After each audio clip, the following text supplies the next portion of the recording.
Voilà, donc nous sommes en compagnie de M. Mathias Bazi, économiste gestionnaire et consultant expert en technique de gestion. Bonjour M.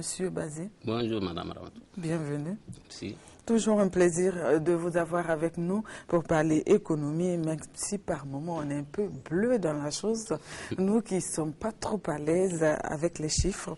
Alors ce matin, comment établir un budget simplifié? Le cas d'une entreprise, commencez déjà par nous dire ce que c'est qu'un budget. Merci.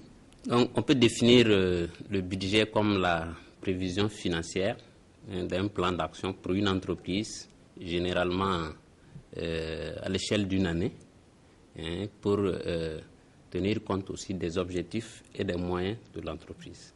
Donc c'est de façon simple la définition que l'on peut donner. En français, facile. Là, on va entrer, oui. Oui, Voilà. ok. Les détails même par la suite, D'accord. et certainement avec les questions qu'il y aura. D'accord. Alors, quels sont les avantages liés à l'élaboration d'un budget dans une entreprise? Très bien. Donc, le budget, c'est en quelque sorte ce qui est pour n'importe quelle entreprise, parce que nous sommes actuellement en juillet. Il est intéressant aussi pour une entreprise de réfléchir à l'ensemble des activités qu'elle aura à réaliser en 2019, par exemple. D'accord. Voilà. Donc, voilà que le processus démarre avant la fin de l'exercice précédent. Avec un certain nombre d'activités, de processus qui conduit à la présentation chiffrée donc des différents éléments qui vont constituer le plan d'action de l'entreprise au cours d'une année donnée. Donc, les avantages, c'est quoi? C'est de savoir également que, on dit gouverner, c'est prévoir. C'est toujours bien de se fixer des objectifs, un peu comme on le fait à titre individuel. Puisque pour une année, quand on est en fin d'année, vous faites des vœux, il y a des résolutions que l'on prend. Dans le cadre d'une entreprise, en fonction de ses forces, de ses faiblesses, de l'environnement, l'entreprise aussi peut faire des projections.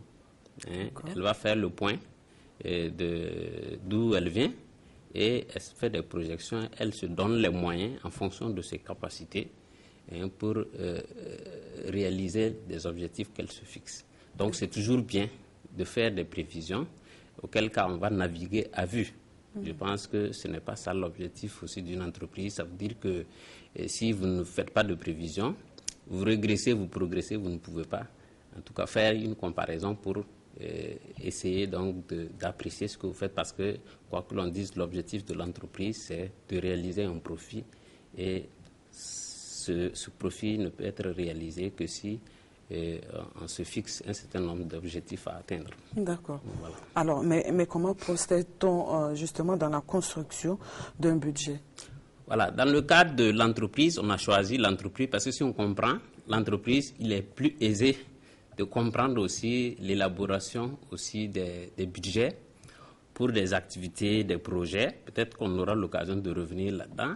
Il y a aussi le budget de l'État. Mais au niveau de l'entreprise, il y a plusieurs aspects qui peuvent être intégrés, comme on va le voir. Par exemple, lorsque vous voulez élaborer le budget, je le disais tantôt, il faut procéder à un diagnostic de l'entreprise.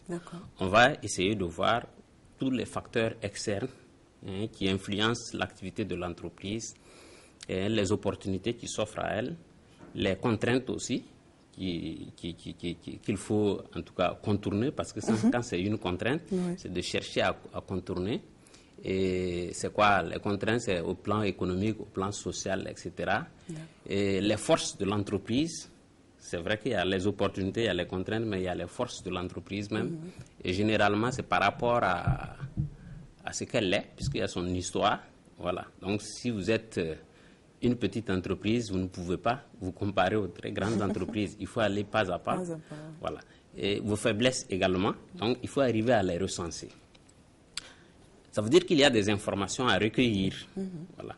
Et l'élaboration du budget nécessite aussi beaucoup d'informations. C'est pourquoi c'est une activité qui est un peu transversale de toutes les autres activités, parce qu'on a besoin des informations auprès des comptables, auprès des commerciaux, pour faire des projections.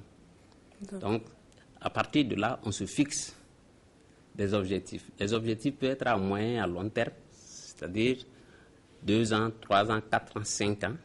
Et pour l'élaboration du budget même, on va se poser la question, à court terme, qu'est-ce que je peux faire sur une année pour atteindre déjà ce que je vise dans 4 ans, 5 ans. Donc, c'est la situation d'une année qui est traduite au niveau du budget dans le cadre de l'entreprise.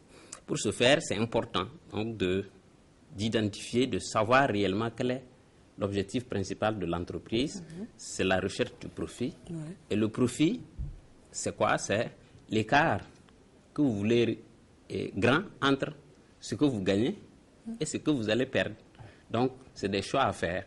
Peut-être qu'on va mettre l'accent sur augmenter, par exemple, les produits ou diminuer, par exemple, les charges ou tout au plus les contenir pour que l'écart puisse tenir. Parce qu'il y a des activités pour lesquelles, prenons le domaine de l'alimentation, et c'est juste un exemple que je donne, que si vous vendez, par exemple, des céréales et que ceux qui achètent ont un degré de satisfaction tel que vous ne pouvez pas les obliger à manger 2 fois. Donc, vous ne pouvez pas vendre votre sac de 1000 en double parce que ceux qui consomment, ils ont déjà atteint. Ça veut dire que vous ne pouvez plus jouer sur les ventes, mais vous pouvez jouer, par exemple, sur les charges pour pouvoir augmenter votre marge. Donc, c'est tout simplement diminuer, travailler à ce que les charges soient inférieures aux produits.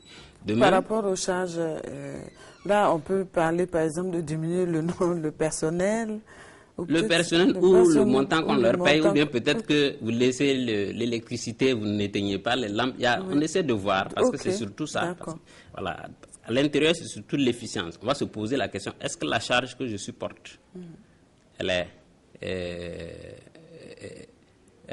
correspond en fait au niveau d'activité voulu. Donc, ce sont ces informations que vous allez voir pour fixer des objectifs réalistes et réalisables, comme on dit. Donc, voilà. Et une fois que vous êtes fixé les objectifs, il faut traduire tout ça en activités. C'est-à-dire pour atteindre les objectifs, il faut identifier les différentes activités qui vont permettre d'atteindre l'objectif. Et c'est là où le travail minutieux va intervenir, de dire, pour que l'activité puisse être réalisée, il me faut peut-être acquérir tel matériel, un véhicule, un ordinateur, etc., etc., pour que le niveau de vente que l'entreprise a prévu puisse être atteint. Donc, c'est de démontrer qu'effectivement, c'est ce qui est durable. Donc, dans cette logique, il y a une architecture, le budget pour l'entreprise. Le budget, le tout premier, c'est le budget des ventes. C'est lui qui commande tous les autres budgets, que sont le budget de la production. Parce que si vous voulez vendre, je prends le cas d'une entreprise de transformation qui est complète, il faut que vous définissiez aussi le coût des produits que vous allez réaliser et qui vont être vendus. Pour pouvoir réaliser ces produits, il faut acheter. Donc, on parlera du budget des approvisionnements. Voilà, les approvisionnements permettent de réaliser la production destinée à être vendue. Pour la réalisation donc, de la transformation de ces approvisionnements, il vous faut des investissements. Vous aurez également le budget des investissements, c'est l'acquisition de biens durables. Pour coordonner tout ça, il y a ce qu'on appelle les frais généraux, c'est-à-dire c'est les charges de structure, tout ce que l'administration de l'entreprise peut nécessiter comme salaire, etc. Donc, qui viennent aider l'entreprise dans ça. C'est par exemple les charges de structure que nous avons. Après cela, vous avez maintenant la synthèse qui est faite, puisque de façon mécanique, tous ces éléments qu'on a cités, ce qu'on appelle donc, les budgets d'exploitation, vente, approvisionnement, et puis les ventes, production, approvisionnement, les investissements, vont être synthétisés dans les budgets de trésorerie et les budgets généraux que sont le bilan et le compte de résultats prévisionnels. Ce qui fait que lorsque on arrive à un budget complet, on devrait, dans le cadre d'une entreprise, se retrouver avec un bilan prévisionnel pour fin 2019, par exemple, et un compte prévisionnel pour fin 2019. Et là, on peut être à l'aise lorsque l'on fait ces prévisions-là. Voilà, c'est vrai que c'est technique. Je dis que si on comprend, parce que ça va au-delà de la trésorerie, etc., que l'on peut avoir pour le cas d'activités ponctuelles ou de projets. D'accord. Voilà. Alors, il nous reste juste 1 minute. Alors, dites-nous en 2 mots, est-ce qu'il est obligatoire pour une entreprise d'élaborer un budget? Pas obligatoire, mais nécessaire, comme on l'a dit un peu plus haut, parce que si vous naviguez à vue, vous risquez en tout cas de prendre le mur, tout simplement. Voilà. D'accord, donc pour éviter de prendre le mur, eh bien, il faut élaborer le budget, c'est tout à fait normal, voilà, et nécessaire en plus, voilà. Il y a tellement de questions, voilà, mais bon, voilà, le temps qui nous est imparti est déjà à sa fin. Vous pourrez peut-être dire un mot aux téléspectateurs très rapidement, parce que nous marquons une pause, c'est la fin de la saison, et vous reviendrez dans la prochaine saison. Alors, un mot? À très bientôt, parce que je sais que ça va être court. Hein. C'est vite passé, un mois. Voilà, un mois. Donc, bon repos à nous et à bientôt, chers téléspectateurs. Merci. D'accord. Alors, merci à vous. Merci. Monsieur Mathias Bazier, le consultant, expert en technique de gestion. Avec lui, nous parlions de l'élaboration du budget. Merci à vous. Donc, tout de suite, nous allons parler culture à présent. Slam en live, challenge over game. Voilà, c'est tout de suite avec Ambroise Kaboré de la Fédération nationale des slameurs du Burkina et Adizatou